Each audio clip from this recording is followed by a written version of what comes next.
and welcome back to 3 Lessons from Breakthrough Leaders with me, Sana Ryabchuk, the CEO of Breakthrough Global. And I'm here again with Dr. Bart Sale. Hello, everyone. And this podcast is all about giving you insider tips and know-how from the world's foremost leaders and creative talents, distilling their knowledge and experience into 3 lessons, which we guarantee will help you and your company to unleash your potential. We also have some big news. Our new book, Energy-Driven Transformation, A CEO's Guide to Momentum, Impact and Growth, will be published in September. You can pre-order the book on the link in the description of this episode. We cannot wait to share this book with you to support leaders navigating continuous transformation. Look out for further announcements later in the year. And in today's podcast, we're joined by Anne-Claire Costa. Anne-Claire is a global brand leader and business strategist with over 23 years of international experience across FMCG and medtech industries. She's the CMO at BE WTR, and previously she built and transformed iconic brands at some of the world's most recognised companies like Procter Gamble, Coty, the Wella Company, Sonova Group, also known as Sennheiser. But beyond her corporate career, Anne-Claire is a marketing visiting lecturer at EM Lyon, HEG Geneva, and the University of Geneva, teaching leadership, brand building, consumer behaviour and innovation. And she's also a startup advisor and a board member. And today we'll learn these 3 lessons from Anne-Claire. Nurturing people and growth. Emotional connection, impact and purpose. Human-centric change management.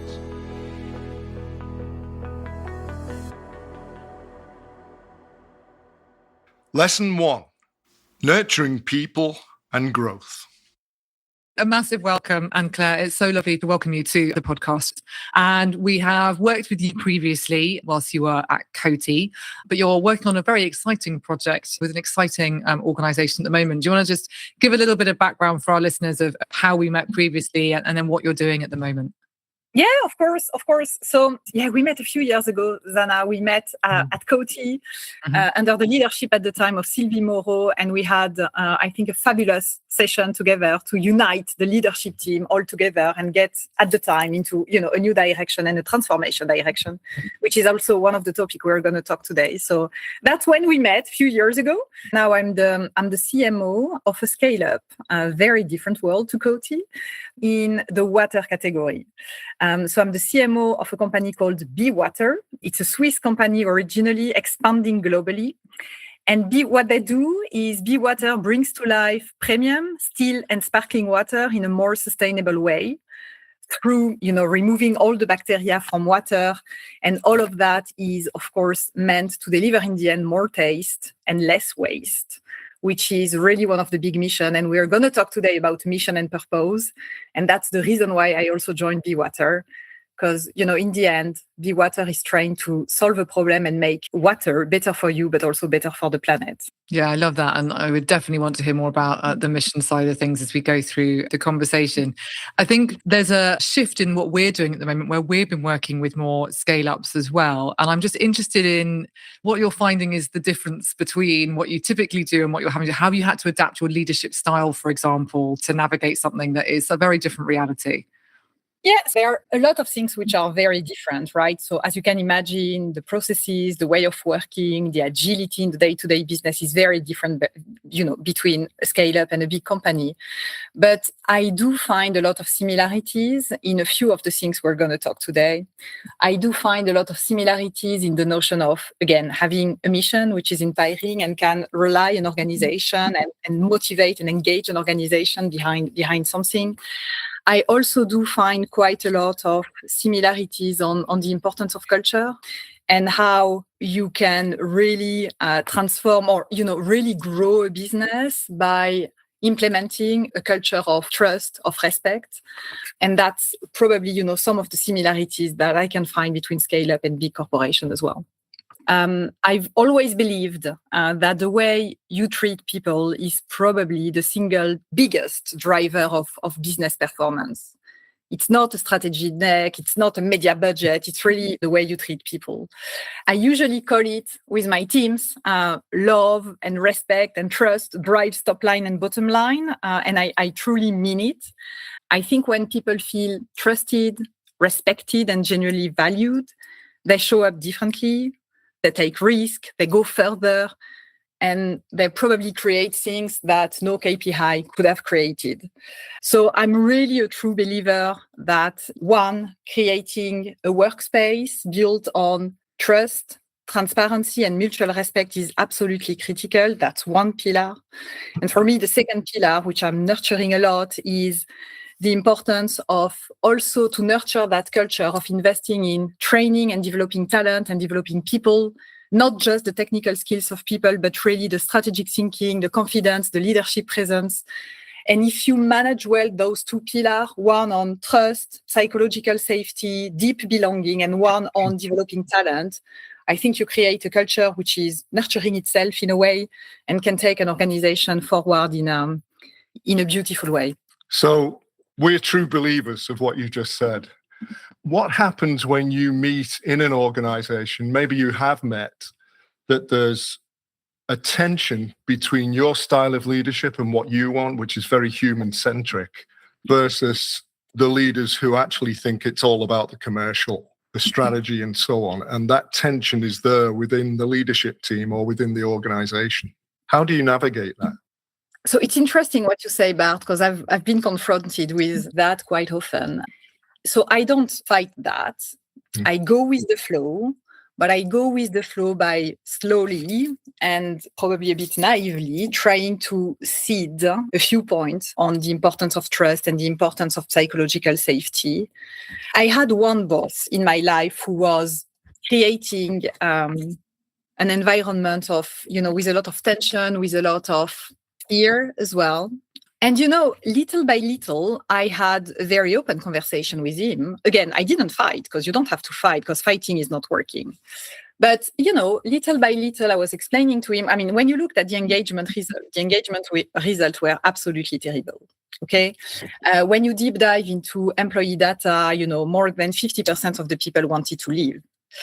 And slowly, when you put those facts on the table on, the engagement of an organization, and when you start to explain with facts why that style is creating something which is generating, people want to leave and people are not engaged, and, then slowly the seeds are planted in his mind. And funny enough, he reacted quite well at the time because, again, it was not done overnight, but, week after week, after, planting seeds and showing the engagement result, came back to me and he was like, I think we need something on trust and psychological safety. It didn't come from me. It came from him. And I think that's the click, right?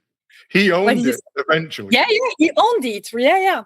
Talk to me a little bit more about the importance of training and development, because I think what we're seeing with our community is that fear on the horizon. Either the commodity price challenges have hit or it's going to hit again, and there's so much uncertainty and volatility at the moment.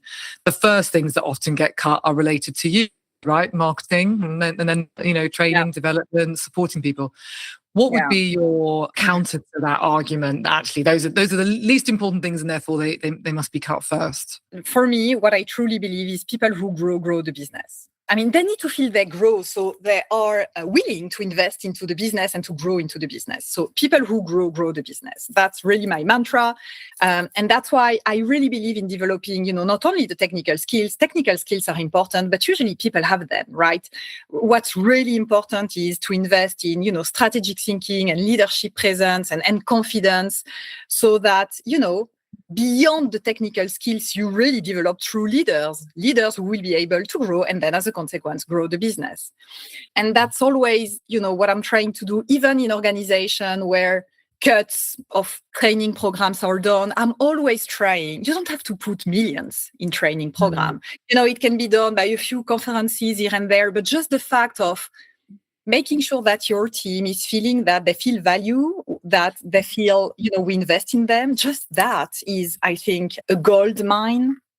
I'm also giving quite a lot of marketing classes outside of my job. And I feel exactly the same with students. When I go to university, I think if they feel value, if they feel they can develop and learn, they invest a lot in the class where they are. And it's exactly the same in companies.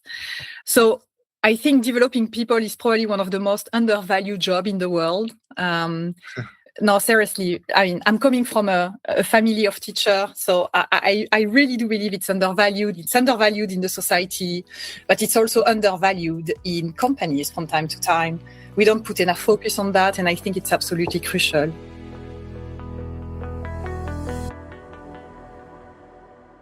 For me, people who grow the business. And this belief is often underestimated in a lot of companies. And rather than prioritizing people and their growth, they focus on the growth of the business, and particularly the commercial growth of the business, with its strategies and its tactics and its KPIs. And often people themselves get lost. So ask yourself, what's the ratio of time that you're typically spending on the human system versus the commercial system, the business system? So are you spending a significant amount of time on leadership, training, coaching, mentoring, your culture, and shaping that actively? Or are you way too top heavy on the commercial side?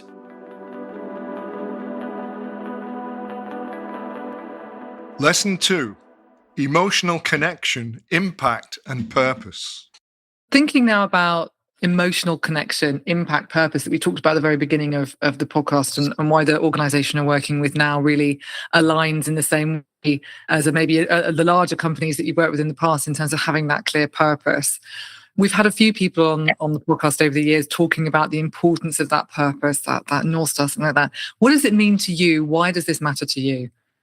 First, I think it matters in the world of marketing. There is that famous quote that I use quite a lot in my marketing classes from Simon Sinek saying, people don't buy what you do, they buy why you do it, right? Mm-hmm. So if you don't have that North Star guiding your business and really that kind of mission, which is guiding everything you're going to do, I think consumer will feel it, right? And then your brand is not going to flourish in the right way. Take the example of Patagonia, right? The reason why Patagonia is such a success is because everything they do day in, day out is linked to their purpose, which is to save the planet. Yeah. So they're not doing Black Friday, they're not doing promotion. All the activity system, all the marketing ecosystem is built to go in line with that mission and that direction. And that's the reason why it's a massive success. So purpose is important marketing-wise. It's important because it matters for consumer. And I think the brand who will survive in the future are the brand who have a very clear purpose and live it day in, day out in all the marketing activities they do. And I think purpose is important, second, for the organization, not only for the consumer who's going to buy the brand, but I think it's really important in an organization. It's as important as the culture, and probably the culture is also infused by the purpose in a way. But I think purpose creates alignment, because when the why, when the mission is very clear, usually, decision becomes easier, priorities become clearer, and, teams stops going in all different directions. So purpose creates alignment. Purpose drives creativity. I really believe in that, because the most innovative work I've ever seen has always come from teams who care deeply about the mission they had, about the problem they were trying to solve, not just a brief they were executing. Creativity is inspired by a deep mission. And that's when, you get, I think, beautiful work. And I think purpose builds loyalty as well. With the talent in an organization, I think the best people now, they want to work on things that matter. And if you can't articulate why your work matters, I think you will lose them. Mm-hmm. And I'm a good example of that, right? I've always been working on brand with a strong purpose, I think, in my life. At different levels, probably. When I was at Vela Professional, it wasn't just about selling product. It was about empowering hairdresser and empowering that world, which is full of craftsmanship and fabulous individual people. When I worked on Sennheiser, we had also an amazing mission, which was to bring back the emotion in people, because sound is usually one of the ways so you can go back to your deep emotion, but emotion you didn't even know existed. And we call it the beauty of sound, which is a way to go back to the emotion, a way to feel the music as the artist intended it to be initially when he created the music. So that was also a beautiful purpose. But I wanted to go one level deeper in terms of impact and in terms of mission. And that's the reason why I chose BE WTR. Because again, I think the notion of impact, the notion of, especially when I'm 47, right? So especially when you grow up in age, I don't know if it's only me, but I really want to use my skills for something that matters. And that's the reason why I have the impression in my career, I went up in purpose, and that became even more important as I grew up, evolved, and grew up in age, in a way. So to summarize, purpose is absolutely key for consumer, right? Because that's the reason why they will buy you or not. And then purpose is absolutely key to drive alignment, clarity, creativity, and loyalty in an organization. And again, I think that's one of the ways, together with culture, that you can grow talent, get the best talent, retain talent, and in the end have an impact, which is important. I can give you another reason why Patagonia does so well, because Bart buys enough of their products to clothe a country. Patagonia. This is Patagonia. I was using Patagonia before it became Patagonia. And it was called Chouinard, who's the founder. So his first brand was Chouinard. Okay, and I didn't know. I was an alpinist. So I used to go through Geneva to Chamonix to climb. And the very first time I bought a proper adult ice axe, it was a Chouinard. And it had so much craftsmanship in it. Then I started wearing Patagonia. But the thing about Chouinard, and you probably know this, but he has left the legacy of the company to the planet. Yeah, absolutely. So he's created a trust that's, I think, the first of its kind. So I don't mind buying and wearing the stuff and recycling it. So I give it. I don't throw it away. I give it away. So. Exactly. And it comes back with the purpose, isn't it? It's got such a strong purpose that makes you a loyal fan. And it comes back to exactly what you were saying, Anne-Claire. It's about that loyal fan loyalty. Yeah. I mean, we've got a strong purpose, but my personal purpose, I actually got it from Picasso. Just something he said, or they say he said, because lots of people say he said lots of things. But he said that the purpose in life is to find your gift, and then your mission in life is to give it away, which I just think is fantastic. Yeah, that's a beautiful quote. Yeah.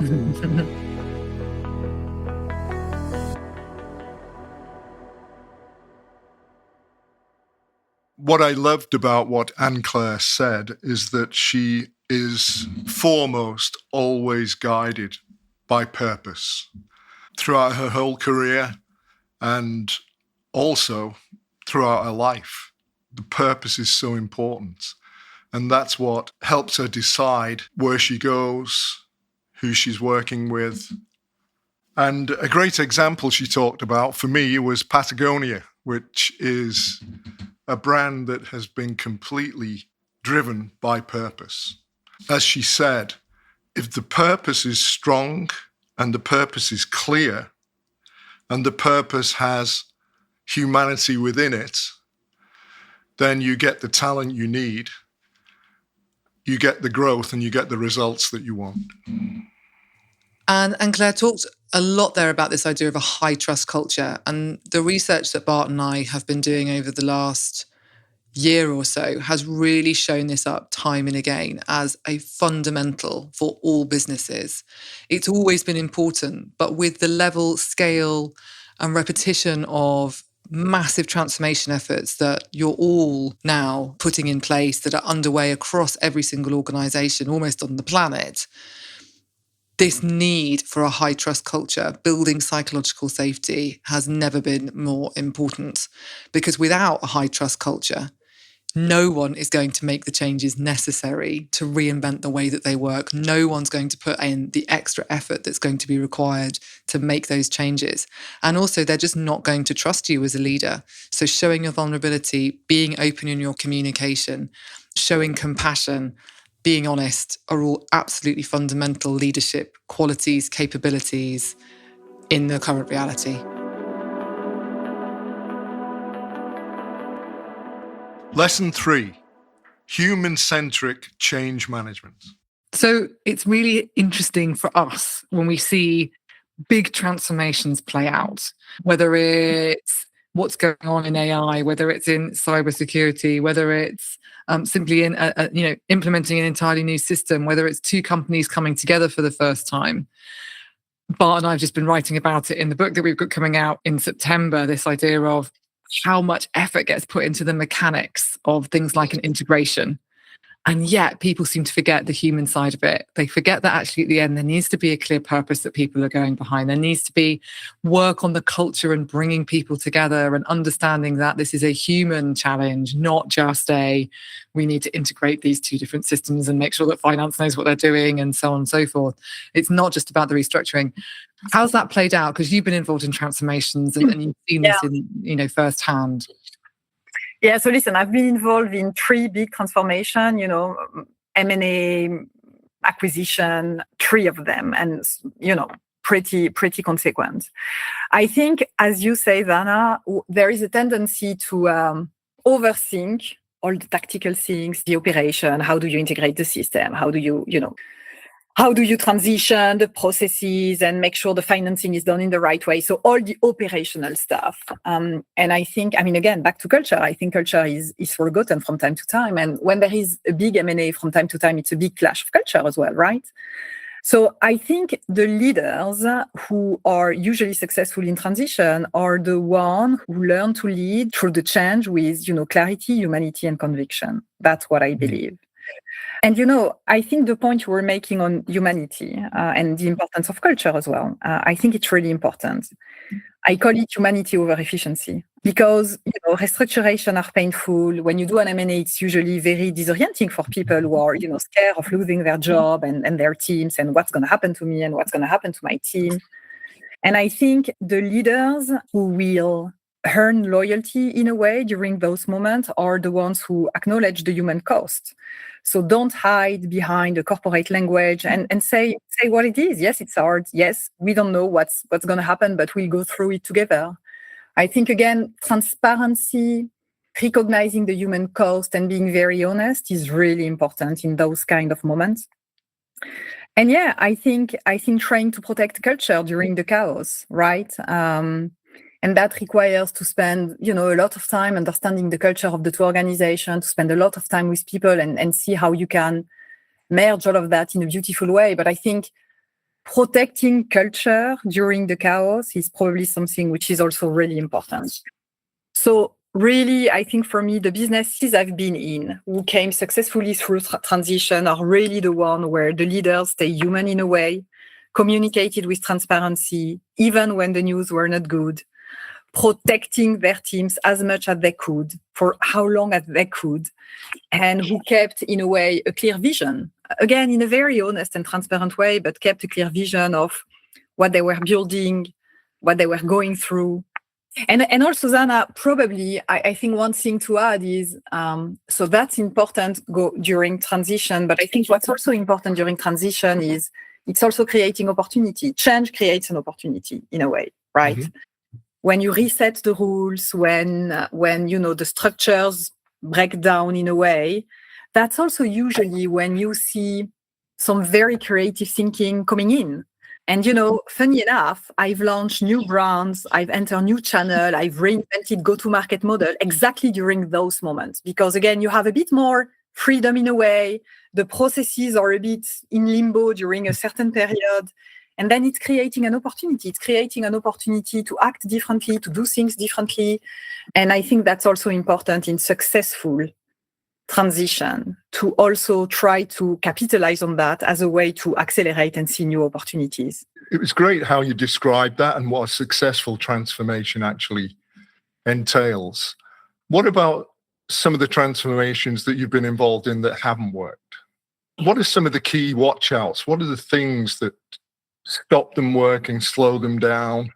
Yeah, so again, what I really see in the last integration I've done, what didn't work was underestimating the importance of merging the culture and understanding the differences in culture, the differences in value. There were huge differences in value between a mid-sized medtech company and a family business. Huge differences in culture, in mindset, in values. And that was totally underestimated initially because, as we said before, we focus on processes and all of that. And past 6 months, then it's totally chaotic because you haven't spent enough time on trying to merge those two cultures together. And then when you realize that 6 months after, it's a lot more work to do to try to to go back in time and try to reinvent that. So honestly, for me, that's the number one thing, which I think, again, is totally underestimated, which is how do you create something where, you take the best of the two worlds from a cultural point of view, from a value point of view, and you try to merge the two. I think for me, that's really important and totally underestimated. Because merge can be also a euphemism when actually it's an acquisition. It's not, it's called a merger. Yeah. But there's definitely power differences within that. And we've seen that several times. Yeah. Yeah. No, and you're absolutely right. And from time to time, the company which is acquired, they also feel undervalued in a way because, it's an acquisition, as you say. It's an acquisition. Yeah. And, those people are usually very, very afraid of what's going to happen to them. They're very afraid of not being able to adapt and to adjust. And if those people are not listened to in a way, then guess what happened? I mean, they will leave and then, issue an engagement. I mean, what we were talking about before. So, I totally agree with you. I think it's really important to do that.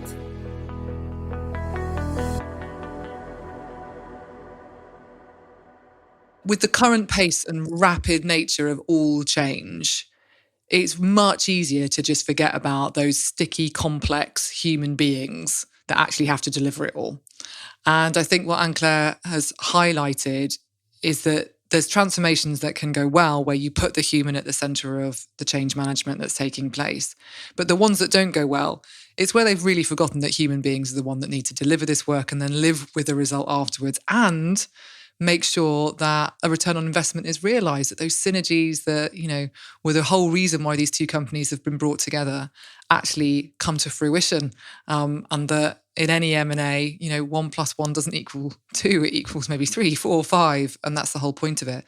So it's really important, this idea of not forgetting in the busyness of the mechanics of integrations to put people and how they're going to react, respond, human behaviour really at the heart of any planning so that you can ensure that you get that return on investment. And also for the ethical reason that people will then have the chance to grow from that experience rather than just be hurt by that experience. And this is something close to our heart. We want to increase the success ratio of any transformation that you attempt. And we've put a lot of our experience and research into be able to do this with our new book.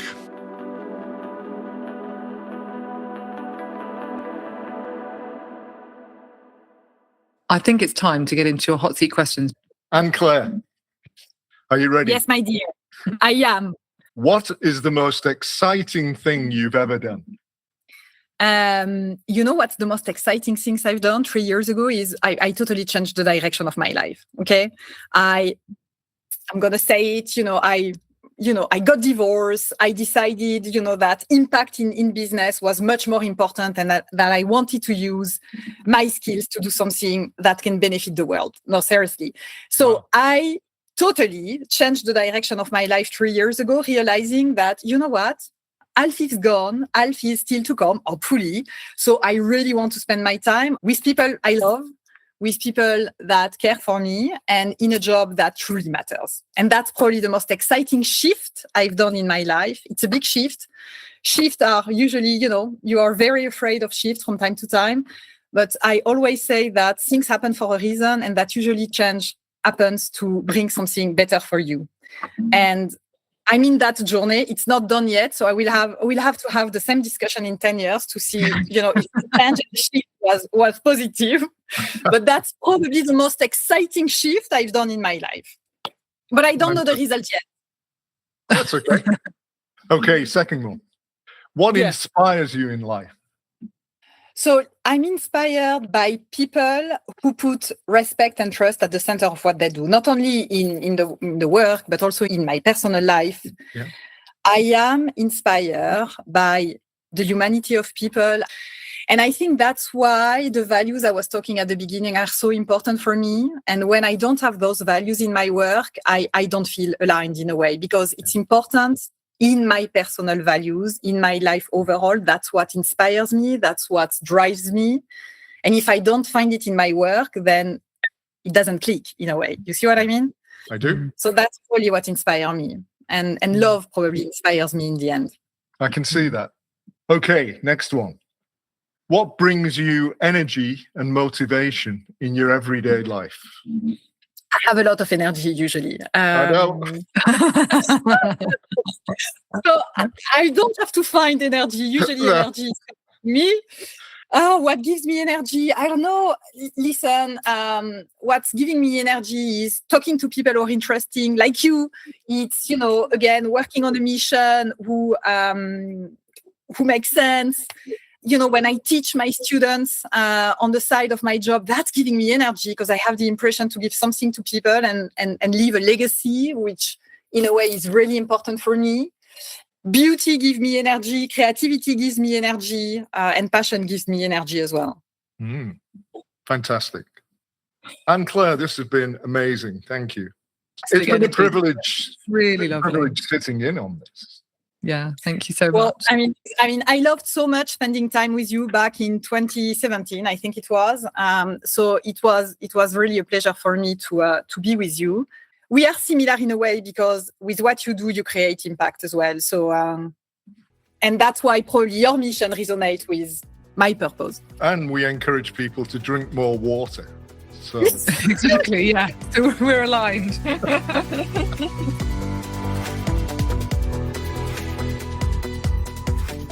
Thanks again for joining us. Remember to hit the subscribe button and join us again for our next set of lessons. If you've got any questions or comments, email us at bartsale@breakthroughglobal.com or connect with us directly on LinkedIn at Breakthrough Global. And we'd also love for you to share this episode on your own social media and review and rate this podcast on the player of your choice. Thank you, as always, to our production team, Yulia Sholtasova and Victoria Okorafor at Breakthrough Global and Robin Leeburn at Fairly Media. And of course, thank you for listening.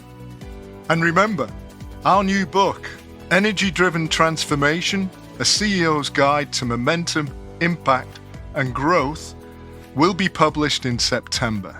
We'll be sharing more details in the coming weeks about how you can pre-order the book, so watch this space.